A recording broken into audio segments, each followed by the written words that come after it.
শীতকাল মানেই পিকনিকের সময়, আর বাঙালির পিকনিক মানে নিজেরাই যোগাযন্ত্র করা, কাটাকুটি করা, রান্না করা এবং সে খাবারের স্বাদ যেরকমই হোক না কেন সকলে মিলে একসাথে এনজয় করা। ব্যাঙ্গালোরে একটা বাঙালি পিকনিক করার সবথেকে বড় প্রবলেম হচ্ছে এমন একটা জায়গা খুঁজে পাওয়া যেখানে আপনাকে ওরা নিজেরাই রান্নাবান্না করতে দেবে।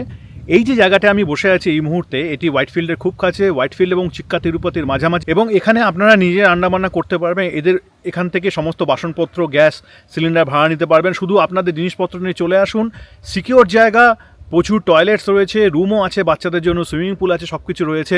এই সব কিছু আপনাদেরকে দেখাবো আজকের এই ভ্লগে।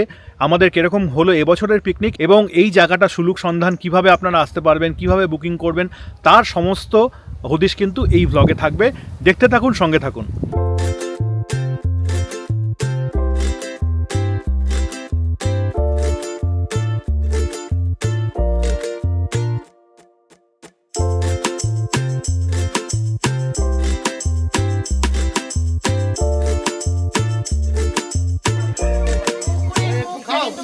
এখানে এখন ব্রেকফাস্ট খাওয়া হবে। আপাতত আমরা শুরু করব ব্রেকফাস্ট দিয়ে। জেনারেলি ব্রেকফাস্টটা আমরা এখানে প্রত্যেক বছর অর্ডার করে দিই, কারণ অত তাড়াতাড়ি এসে এখানে সমস্ত যোগাযন্ত্র করে ব্রেকফাস্ট বানিয়ে খাওয়ার খেতে অনেক দেরি হয়ে যায়, তারপর আবার লাঞ্চটা করতে অনেক চাপ হয়ে যায়। তো মোটামুটিভাবে আমরা প্রত্যেক বছরই এখানে অর্ডার দিয়ে দিই প্লেন অ্যান্ড সিম্পল পুরি, সাগু, এবং তার সঙ্গে আমরা প্রত্যেক বছর বোঁদে মিষ্টি নিয়ে আসি। এবছর সেটা রয়েছে। ওই তো প্লেট তো ওখানে।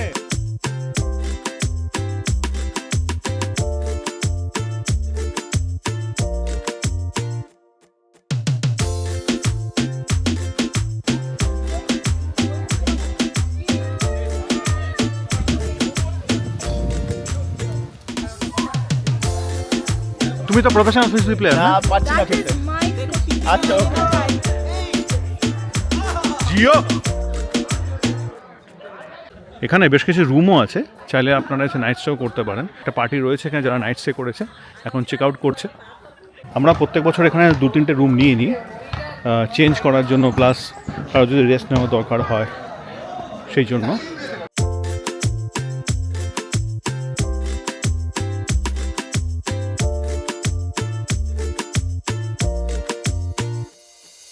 বেশ ছিমছাম সুন্দর পরিবেশ, গাছপালা রয়েছে।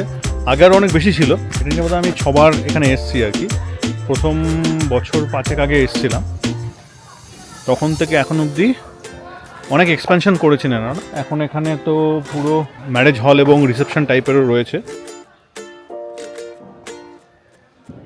পশ্চিমবঙ্গে যেমন আপনি শীতকালে যদি দেখেন, একটু বাইরে গেলেই, শহরের বাইরে গেলেই বিভিন্ন জায়গায় দেখবেন যে লোকজন তারা পিকনিক করছে, নিজেদের মতো সেট আপ করে নিয়ে তারা রান্নাবান্না করছে, ফ্যামিলি এবং বন্ধুদেরকে নিয়ে এনজয় করছে। এখানে কর্ণাটকা তার একটা প্র্যাকটিক্যাল প্রবলেম রয়েছে, কারণ এখানে এই ধরনের পিকনিকের কালচার কিন্তু যারা স্থানীয় তাদের মধ্যে সেরকমভাবে নেই। সেই জন্য তাদের কাছে একটা কালচারাল শখ যে একদল লোক এসে হঠাৎ করে গ্রামের মাঝখানে কোনো একটা জায়গায় বসে রান্নাবান্না করতে শুরু করে দিল।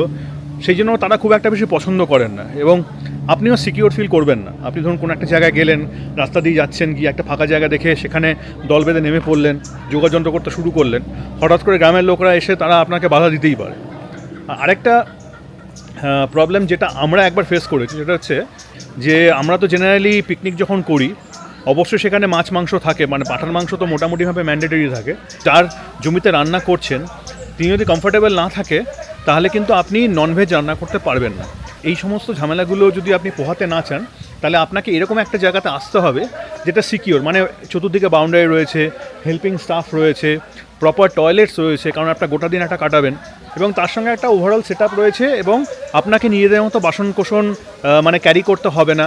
আপনারা এর থেকেই ভাড়া নিয়ে যেতে পারেন, গ্যাস সিলিন্ডার এখান থেকে নিয়ে যেতে পারেন, এবং অত্যন্ত সিকিওরভাবে সুন্দরভাবে একটা গোটা দিন কাটিয়ে যেতে পারেন। এবং বেশ ভালো পরিমাণে পার্কিংও আছে। এগুলো সব আমাদের গাড়ি, আমরা এসছি। ব্রেকফাস্ট হয়ে গেছে, এবার এখানে রান্নার তোড়জোড় শুরু হচ্ছে।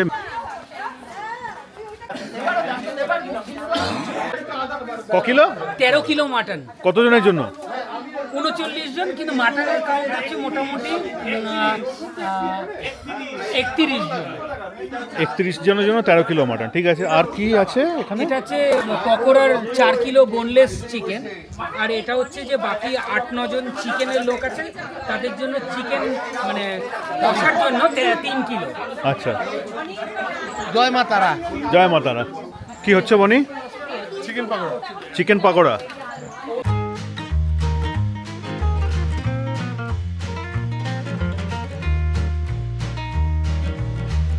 গাজর কা হালুয়া হবে নাকি? গাজরের হালুয়া, হ্যাঁ, গাজরের হালুয়া খাওয়ার সাথে একটা করে যাবে কামড়ে কামড়ে খাওয়া।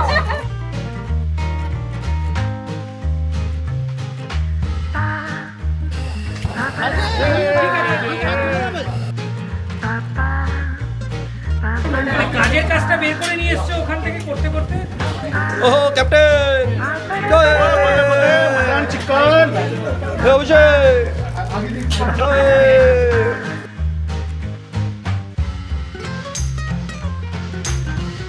টেস্ট করার লোক লাগবে না? করো। মুচমুচে চিকেন পকোড়া।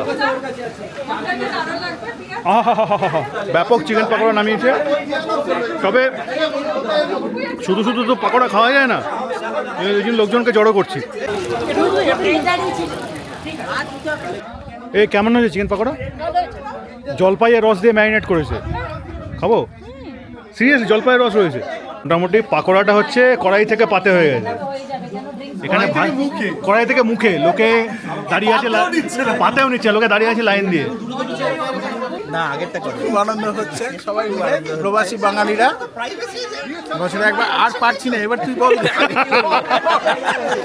কমিটি কি প্রমিস করেছিল, কি বলে আনা হয়েছে পিকনিকে, কি মেনু? প্রমিস করেছিল কড়াইশুটির কচুরি, কড়াই থেকে হাতে, আলুর দম, জিলিপি চমচম। কি পেলাম আমরা? পুরি, সাগু আর বোদে। মিড টাইম স্ন্যাক্স 10:30 থেকে 12:30 PM এর মধ্যে।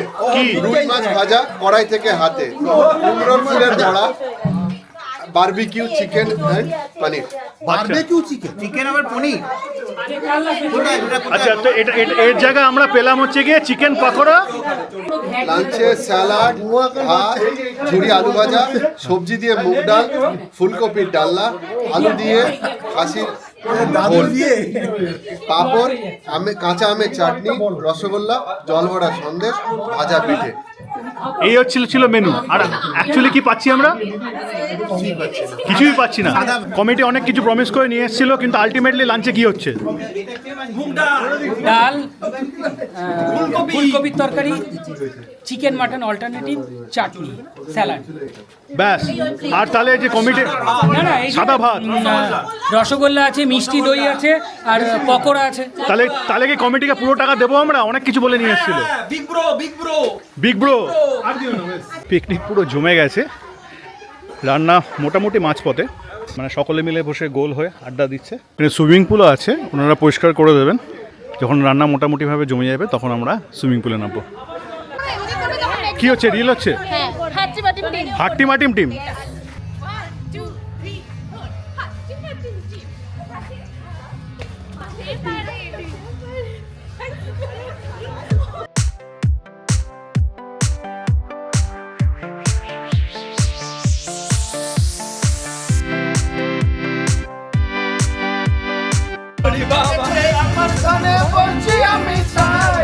তোমারই তো লাগবে, একটু তো লাগবে। ধরে ধরে পড়ছে, ধরে ধরে খাও। তলতলা মটন ধরে ধরে পড়ছে। 250 গ্রামের পিস, 250 গ্রামের পিস। স্বাস্থ্যকর খাবার দিচ্ছে। বনি চালা ওটাকে এর মধ্যে ঢুকিয়ে দিচ্ছিল আবার।